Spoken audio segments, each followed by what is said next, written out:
سلام عمل العالم تركبون أهيتات يفتحاتلتي كمل لكم لي عبزل لكم سلام كتلو لي بعلت ملؤ تسفائي لم تقول لك زي زبلو هايتات يوب نعاخم حدش حبريتها بتروحوا له ساعات نا أستراليا خون نا أمريكا خون ويستفل علينا سدسني حبريتها كله خلينا متأي كتركبن كلا نبهم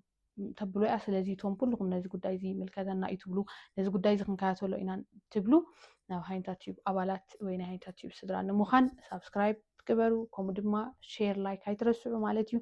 سلازي لو ما أنتي حدا فليز بلا خبتي ناي قدم حجي يحيى زمتينا أستراليا خوينو ግን ከዓ ብዙሕ ሰብ ዝሓተኒ ዘሎ ብውሽጢ ይኹን ወላ ብፅሑፋት ምርኢየ ኣለኹ ገለገለ ካመንት እኳ ምናልባት ነቲ ቪድዮ ናተይ ተመሊስካ ዘይምርኣይ ዘስዓቦ እዩ ዝመስለኒ ተደጋጋሚ ዓይነት ሕቶ ኣሎ እዩ ስለዚ ብዝተኻለ መጠን ኩልኩም መጀመርያ ክትርእይዎ ከለኹም ናብቲ ናተይ ሓደ ቪድዮ ርኢኹም በቲ ሓደ ቪድዮ ኣይኮንኩምን ተፃሒፉሎ ወይ ተቢሉሎ ክትብሉ ዘለኩም ዝኾነ ዝተፈለየ ነገር ኣሎ ኢልኩም ክትፍትሹ ኣለኩም ማለት እዩ ብድሕሪኡ ንዓይ ክትሓቱኒ ትኽእሉ ኢኹም እቲ ኣገዳሲ ዝበሃል ቪድዮ ተቐዲመ ሰሪሐዮ እየ ሓንቲ ዘይሰራሕክዋ ሕጂ ድማ ኣገዳሲት ኮይና ሰራኤትኒ ኣጋጣሚ ኣብ መንጎ ናይ ኣሜሪካ እንዳኣትወ ወይ ካልእ ነገራት እንዳጋጠመ እየ ዘይሰራሕክዋ ስለዚ ሎሚ ሒዝያ መፅእ ዘለኹ ብዛዕባ ፎርም 842 ምስ መላእኩም ብድሕሪኡ ፎርም 681 ንምምላእ ወይ ድማ ደጋፊ ወይ ፕሮፖዘር ረኺብኩም ፎርም 681 ንምምላእ ዝካየድ መስራዓት ወይ ዝካየድ ስቴፓት ንሱ ብዙሕ ሰብ ኣይተረድኦን ወይ ድማ ብዙሕ ሰብ ሕቶ ስለዝኾኑ ብዙሓት ሰባት እኳ ብውሽጢ መሊሰ ሕጂ ግን ብሓፈሻ ብቪድዮ ሒዙ ክመፅእ ዘለኒ ኮይኑ ስለዝተሰማዕኒ ሎማዓንቲ ብቪድዮ ሒዘልኩም መፅእ ስለዚ እንታይ ክትገብሩ ኣለኩም ከመይ ክኸውን ዘለዎ በብፓርትታት ካብ ቀዳማይ ክፋል ኢለ ክሳብ ራብዓይ ክፋል እቲ ዘለዎ ለውጣት ክሰርሓልኩም እየ ማለት እዩ ኣብዚ እንድሕር ሕቶ ኣለኩም ወይ ርእይቶ ኣለኩም ወይ ድማ ነቐፌት ኣለኩም ድማ ኣብቲ ናይ ኮመንት ቦታ ከተቐምጡለይ ትኽእሉ ኢኹም ማለት እዩ ስለዚ እቲ ናይ ሎማዓንቲ ሒዙ መፅእ ዘለኹ ብኸመይ ኣገባብ ፎርም 842 ዘእተኹም መሊእኩም ዘእተኹም ሰባት ኦሬዲ ሳብሚት ዝኾነ ማለት እዩ ኦሬዲ ሳብሚት ዝኾነ ብድሕሪኡ ደጋፊ ወይ ድማ ፕሮፖዘር ወይ ድማ ከም ልምዲ ስፖንሰር ኢልና ንፅውዖ ስፖንሰር እንድሕር ረኺብኩም እትገብርዎ መስራሓት ወይ ድማ እንታይ ክግበር ዘለዎ ንዝብል ኢና ሓቢርና ክንርኢ ማለት እዩ ስለዚ ኩልኩም ነዛ ቪድዮ ሎማዓንቲ ክትከታተልዋ እናተማሕፀንኩ ሳብስክራይብ ኣይትረስዑ ሼር ላይክም ኣይትረስዑ ስለዚ ፎርም 842 መሊእኩም ወይ ድማ ኣእትየ ነይረ ድሕሪኡ መተባብዒ ፕሮፖዘር ረኺበ ወይ ፎርም 671 ረኺበ ንዝመልአሊ ማለት እዩ ክልቲኹም ክትገብርዎ ዝግባኣኩም ነገራት እንታይ እዩ ብዙሓት ሰባት ሕጂ ኣብዚ ኩነታት እዚ ይርከቡ ኣለዉ ተደናጊሮም ድማ እዮም ፎርም 842 ድሮ እቲኻ ኢኻ ትፅበ ኣለኻ ብሃንደበት ግን ሓደ ነገር ይቕየር ኣብ ኣውስትራልያ ኮይኑ ክድግፈካ ዝደሊ ሰብ ትረክብ ወይ ድማ ፕሮፖዘር ክኾነልካ ዝደሊ ሰብ ትረክብ ግን ሕጂ ምድንጋር ይጅምር ሕጂ እንታይ ክገብር ኣለኒ እንደገና ፎርም ክእቱ ኣለኒ ድዩ እቲ መተባብዒ ዝኾነ ሰብ ፕሮፖዘር ዝመልኦ ነገር ኣለዎ ድዩ ክሳብ ሕጂ ዝኾነ ነገር እንተዘይኣትዩስ ኣብዚ ቪድዮ እዚ ንኽልቲኦም ወገናት ማለት ነታ ኣመልካትን ነታ መተባብዕን ወይ ድማ ፕሮፖዘር ንብሎ ዘለና ክገብርዎ ዝግብኦም ነገራት ስጉምቲ ጌጋ ከይተሰርሑ ክንገልፆ ክንፍትን ኢና ማለት እዩ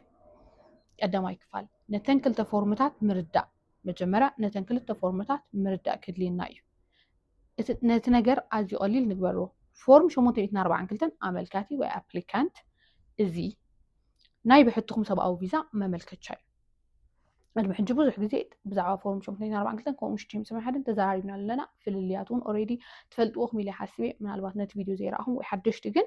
ፎርም 842 ናይዚ ኣመልካቲ ወይ ኣፕሊካንት ንብሎ ዘለና እቲ ስደተኛ ዝፅበ ዘሎ ካብ ኣውስትራልያ ወፃኢ ኮይኑ ዘሎ እናቱ እያ ማለት እዩ ስለዚ ኣብ ፎርም 842 እንታይ እዩ ዘሎ ናይ ብሕትኩም ሰብኣዊ ቪዛ መመልከቻ እዩ ናይ ብሕትኩም ሰብኣዊ ቪዛ መመልከቲ እዩ ናይ ህይወት ታሪኽኩም እዩ ዘለኹም ኩነታት መግለፂ እዩ እዚን ሰለስቲአን 842 ፎርም 842 የጠቃልል ወይ ድማ ነዚ የመልክት ማለት እዩ ነቲ ዘመልክት ዘሎ ንስኻ ንስኺ ንስኻትኩም ኩልና ማለት እዩ ኢና ነመልክት ዘለና ፎርም 681 ኣብ ኣውስትራልያ ዘሎ መተባብዒ ወይ ድማ ፕሮፖዘር እዩ ፎርም 681 እንታይ ኢልና ኣብ ኣውስትራልያ ዘሎ መተባብዒ ወይ ድማ ፕሮፖዘር ናትካ እዩ ማለት እዩ እዚ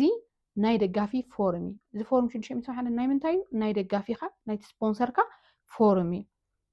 ناي أبي زلو سبي خا أبا أستراليا زلو سبي كا أستراليا وتأ زلو سبي يكون أوش أستراليا زلو نعها سبونسر كونه كاز والسنة مالتيو ناس سبزي إدقفو ألهو زبللو فورم إيو فورم شو سمي حدا نازي سبزي نازي فورم شو متينا 4 كلتن زملاء سدتنيا أنا يدقفو ألهو زبللو فورم أينايو فورم شو سمي حدا إزي فورم زي بتعمل كاتي كونن زملاء ويدما بتي فورم شو متينا 4 كلتن ملي جلو سدهنيا أي كونن زملاء متابعي بروبوزر سبونسر طراي زملاء ሰባት ዘይተረድእዎ ሓደ ዓብ ሓቂ ኣሎ እዚ ድማ ተኣዝዩ ኣገዳሲ እዩ ፎርም 842 ፎርም 842 ፎርም 681 ዝተኣሳሰሩሉ እዩ ግን ክልቲኦም ብትክክል እንተዚኣትዮም ብባዕሎም ገና ኣይተኣሳሰሩን እዮም እንድሕር ክልቲኦም ብትክክል እንተዚኣትዮም ባዕሎም ኣይተኣሳሰሩን እዮም ዝኾነ ዝፈተፈለየ ነገር እንተለዎም ባዕሎም ኣይተሓሓዙን እዮም ስለዚ ሓዲኡ ጥራይ ምህላው እኹል ኣይኮነን ሓደ ጥራይ ምምላእ ወይ ሓደ ጥራይ መሊእካ ስለዘእተኻ እኹል ኣይኮነን ዝበዝሐ ሰብ ከምኡ እዩ ዝመስሎ ምክንያቱ ኣብ ናይ ኣሜሪካ ካናዳ ወይ ካልእ ዝበዝሐ ፕሮሰሳት እንተሪኢና ሓደ ምስ እተወ ወይ ናይ ክልቲኻ ኢንፎርሜሽን ብሓደ ወገን ምስ ኣትወ ብሓደ ኣካል ምስ ኣትወ በቃ ካብኡ ንኔ ወዲ እዩ ስለዚ ብዙሕ ሰብ ከምኡ ክመስሎ ይኽእል እዩ ብዙሕ ሰብ እውን ይሓተኒ ንዓይ ስለዚ ኣብዚ ሰዓት እዚ እንታይ ንብል ኣለና ክልቲኻ ፎርም ክትመልእ ኣለካ ንብል ኣለና ማለት እዩ ስለዚ ብትክክል እንተዚኣትዮም ባዕሎም ኣይተኣሳሰሩን እዮም ስለዚ ሓዲኡ ጥራይ ምህላው እኹል ኣይኮነን ካልኣይ ክፋል ናትካ ኩነታት ሕጂ ብዛዕባ ዘለኻሉ ኩነታት ንዛረብ ሕጂ ንስኻ እንታይ ጌርካ ኣለኻ ድሮ ፎርም 842 ኣእቲኻ ኢኻ ኦልሬዲ ንስኻ 842 ፎርም እቲኻ ወዲእካ ኣለኻ ፀኒሕካ መታባብዒ ወይ ፕሮፖዘር ረኺብካ ፀኒሕካ ንስኻ ስፖንሰር ደጋፊ ዝኾነካ ረኺብካ ኣለኻ ማለት እዩ ድሕሪ ምእታውካ ተቐዲመ ዝበልክዎ ድሕሪ ምእታውካ ፎርም መታባብዒ ረኺብካ ኣለኻ ማለት እዩ ግን መታባብዒኻ ክሳብ ሕጂ ፎርም 681 ኣይእትዎን ዘሎ መታባብዒኻ ወይ ድማ ናትካ ደጋፊ ግን ተረኺቡ ዳ እምበር ክሳብ ሕጂ ፎርም 681 ኣይእትዎን ዘሎ ስለዚ ሕጂ ንስኻ 842 ዘእተወ ኢኻ ንስኻ መን ኢኻ እቲ ፎርም 842 ዘእተወ ኢኻ ግን ሕጂ እውን ወግዓዊ ደገፍ ዘይተመዝገበሉ ኢኻ ዘለኻ ፎርም 842 ጥራይ ኢኻ ኢኻ ዘለኻ ዳ እምበር ስፖንሰር ተረኽበሉ ወይ ድማ ስፖንሰር ተመዝገበሉ ኣይኮንካን ዘለኻ ሳልሳይ ክፋል ክትገብሮ ዘለካ ዘይብልካ ነገራት ሶሪ ክትገብሮ ዘይብልካ ነገራት ብዙሓት ሰባት ኣብዚ ይጋገይኦም ይብለና እንደገና ፎርም 842 ኣይተእቱ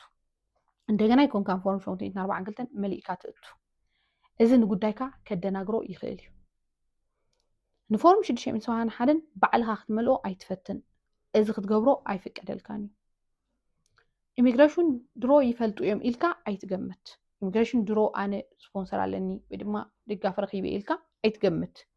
ብባዕሎም ኣይተኣሳስርዎን እዮም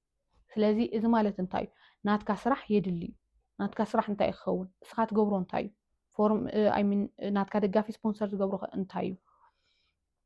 ራብዓይ ክፋል እቲ መተባብዒ ፕሮፖዘር ክገብሮ ዝግባእ ኣገዳሲ ሕጂ ፅን ኢልኩም ዝብሎ እዚ ዓብይ ክፋል ወይ ድማ እቲ ኣገዳሲ ናይዚ ቪድዮ እዚ እዩ ማለት እዩ እቲ ኩሉ ቀዲምና ክንዛረቦ ዝፀንሕና ብዛዕባ ፎርም 681 ከመይ እዩ እንታይ እዩ ለይ ኢና ክንብል ፀኒሕና ሕጂ ግን እቲ ፖይንት ናብቲ ነጥብና እንድሕር ተረኺብካ ደጋፊ እቲ ፎርም እቲ ብኡ ዘሎ እንታይ ክገብር ኣለዎ እሱ ምንም ከይገበረ ናትካ ነገር ወረቐት ወላ ሓንቲ ይከውን እዩ ንስኻ ደጊምካ 842 ፎርም እቲኻ ማለትካ ወላ ሓንቲ ይፍጠርን እዩ እንታይ ዳ ክገብር ዘለዎ ሕጂ እቲ ኣብ ኣውስትራልያ ዘሎ መተባብዒኻ ባዕሉ ፎርም 681 ክመልእ ኣለዎ እዚ ማለት ባዕሎም ብኦንላይን ድዮም ወይ ድማ ምናልባት ብወረቐት ሕጂ እንኳን ተሪፊ ግን ብወረቐት እንተኮይንካ ብወረቐት ድዩ ወይ ድማ ብኦንላይን ድዩ ክመልኡ ኣለዎም ማለት እዩ ብድሕሪኡ ናብ ክፍሊ ውሽጣዊ ጉዳያት ሆም ኣፌርስ ይልእኽዎ ማለት እዩ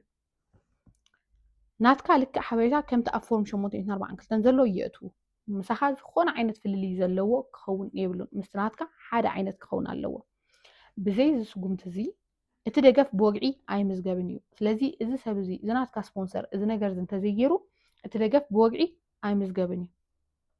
ስለዚ ሓደ ሰብ እድግፈካ እየ ኢሉ ፎርም 681 እንተዘይእትዩ ክሳብ ሕጂ ዝኾነ ወግዓዊ ፅልዋ የብሉ እንድሕር ሰብ እዚ ይድግፈካ ኢሉ ንዓኻ ዘይእተወ ወረቐት ንስኻ ኦልሬዲ ስፖንሰር ከም ዝረኸብካ ክፍለጥ ኣይክእልን እዩ ስለዚ ንሱ ዝገብሮ እንታይ ፎርም 681 መሊኡ ይእቱ ማለት እዩ ክፋል 5 ንስኻ ኣመልካት ክትገብሮ ዝግባእካ ንስኻ እቲ ረፊጂ ወይ ድማ እቲ ስደተኛ እንታይ ኢኻ ክትገብር ዝግባእካ متابع مس رخبك ناتك عيو أزي سلازي السو فورم شو تسمى حدا سلازي أتو توديو زي كونه السخات جبرو نجارون علو مالتيو سلازي السخات جبرو انتايو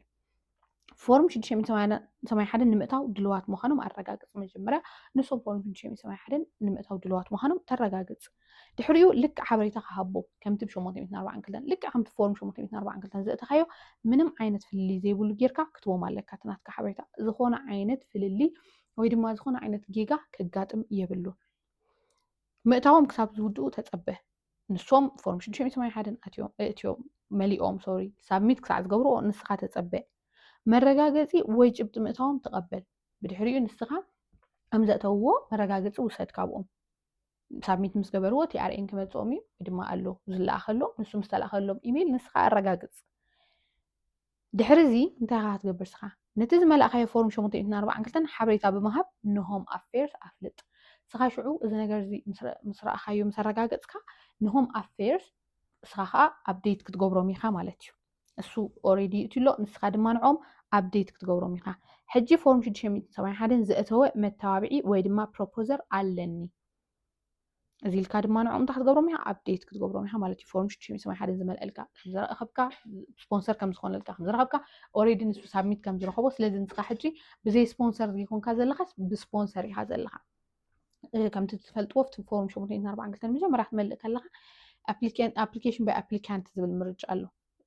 أبتو مجمع باي بروبوزر باي organization قال زبل قالو ترديكم سلازي نسخة أنت يلكال نيركا application by applicant يلكال نيركا نمنتاي نسخة ولا حدا دقافة سلازي بالكا أبدا ساعات زي أنت يتغير قال لها سخة باي بروبوزر كوين قال لها سلازي زينهم affairs تفلطهم على كامل سلازي حجي فورم شو شيء سماي حدا زقتو متابعي ويد ما بروبوزر على نيلكا نعم حتى زبل تروح جيركا تفلطهم مالتيو شات شيك فال كلتي فورمتات مستأسسرو أنت يخون أنت يقدم كل نجار بتخكل مستجبرة نابنت فورم شو مدين أربعة كلتن الناتكا نايب حتى قداي فورم شو تشمي سوا حالا أبا أستراليا زولو وقعوي دقفكا كلتي مستأسرو فايلكا زيادة حيالي خون قدايكا زيادة ملئ يخون دقفكا بوقعي فلت إذن سلستخا يخونا مالتي معاشيزي فايلكا فورمتاتكا مستأسرو مالتي قنت دنقا إذا مالت فيزا تركبي خامالت هيكونا قدايكا يحيلو طرايو شو عيكفال سبات سرحو لمدات جيجاتات سبات سرحو لمدات جيجاتات زرقة مالتيو نفتهم لمدات تقامات نملس جيجا حدا متبابعي ويد ما بروبوزر فورم شو تشي مسوي حدا فتيمو زي متاو اتدقف افت سيستم واغاية بلون جيجا خلته عملكاتي فورم شو تشي مسوي حدا كمال مفتانو جيجا السرار حي جيجا سلسته نهم افيرس زي مفلات فورمتات አለው ግን ድማ ኣይተኣሳሰሩ ንهم ኣፌርስ ተዘይፍሊጥ ካይሙን ፎርምታት ኣትዮም ኣለው ግን ከዓ ኣይተኣሳሰሩ ስለዚ ናይ መወዳእታ ምኽሪ ኩሉ ነገር ከቃለልኩም ሶሪ ፎርም 842 ንስኻ ታሪኽካ ፎርም 671 ድማ ንሳቶም ደገፍትኻ ሙሉእ ደገፍ ንምግባር ክልቲኦም ክህልው ኣለዎ ስለዚ ቀጻሊ ስጉምታትካ ቀለልቲ እዮም መታወቢዕኻ 671 ምእታው ረጋግጽ فورم شو متين أربعة عنكلتن إندجنا أي تأتو نقدايكا بتخكل أفلت أبديت كبرهم تعجز بعقل دما كتسبل لك تحرز كله عقلي كحاتتي مالتيو إذا بتخكل أنت جيركا قدايكا تورين حيالن يخون مالتيو سلازي نعلو ما أنت نبرت زي فورم شو متين أربعة عنكلتن مليكم أبرسيو بروبوزر زرقوكم سبات كتجبروا زلكم مسرحات زي مثل بدحريون زقت الكال كفال سالت كفال كسب رابع كفال زداله هو صحفات على يو من البات قام خون خلي توسخي حبيت بزعبا زي مالتيو تاي كبرالو بدحريون تاي خون كمي خون نزبل مالتيو نحجين لهم ما أنت جن فورم شو متين أربعة كلتن زقتهم كلهم من البات أبا أستراليا دقافي عند حرحيبكم ويد ما سبونسر دخونكم عند حرحيبكم كتجبروا زلكم زنجراتيو من البات جل سوات أب كل معلتي بسلسة معلتي فتينا جنايتي بروبوزرنا كمت أي كألن كمت ألنا كألن تي أرين هي من جل زبل بقول إحنا جرات علوي نسوي عميقنا أبزقت الجزية خن رأينا نجزي من البات السيستم ناووك ساعة توصل خملي كسب من ملكات سيستم كسب قبله جزية خوست لازق القرب عقل يركم سوون كل تسوون سلسة سوون وسيدك عندنا مرأي يكالي مالتي عندنا مفتاني يكاليو من البات أبكم ساتون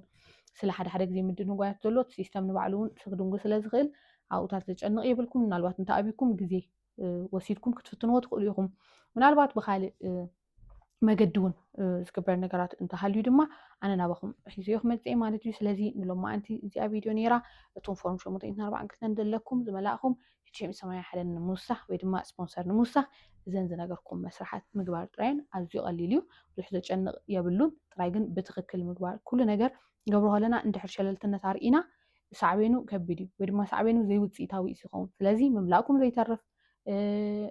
ሰብ ምርካብኩም ዘይተርፍ بسنة سرعات كملأ له فورم شو شو مسوي حدا كملأ كله نايشو موتين 4 كلتن تخكل حبايب تاخذت له فورم شو موتين 4 كلتن دحر شو مسوي حدا تتملي يقع فورم شو موتين 4 كلتن نايشو شو مسوي حدا تخكل حبايب تاخذت له حنت تقول لك نجار حنت جيجا عدة إنكوان تكون حنت سبلين إنكوان تكون دحر جيجا تفتيرو جن